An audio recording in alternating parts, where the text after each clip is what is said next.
ஆண்டுடைய பிள்ளைங்க எல்லாருக்கும் பரலோகம் போக வேண்டும் என்கிற ஒரு ஆசை இருக்கும். வேதத்துல சொல்லப்பட்டிருக்கிறது, பரலோகத்துக்கான வாசல் குறுகினதான வாசல், narrows the gate to heaven. அப்புறம் இந்த உலகத்தின் காரியங்கள் படி நம்ம வாழ முடியாது. உலகத்துல வாழ்கிற மனிதர்கள் போல நம்மளால எல்லா விதத்திலும் நம்மளால வாழ முடியாது.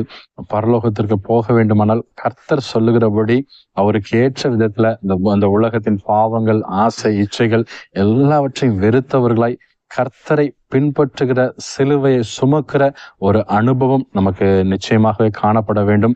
அப்படி இருந்தோமானால் நிச்சயமாகவே நம்ம பரலோக பாக்கியத்தை நம்ம பெற்றுக்கொள்ள முடியும்.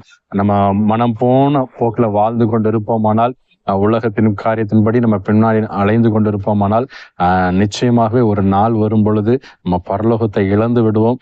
ஆகவே இப்படிப்பட்ட ஒரு குறுகிய பாதையா இருக்கலாம், பாதை குறுகலா இருக்கிறதே என்று நம்ம அதுல போகாதபடிக்கு, அதை தவிர்த்து விடாதபடிக்கு, பரலோகம் செல்வது ஒரு குறுகினதான பாதை. அதுல கடினப்பட்டு கஷ்டப்பட்டு நம்ம அதுல நுழைந்து விடுவோமானால் நிச்சயமாகவே அந்த பரலோகத்தை நம்ம சுதந்திரிக்க முடியும்.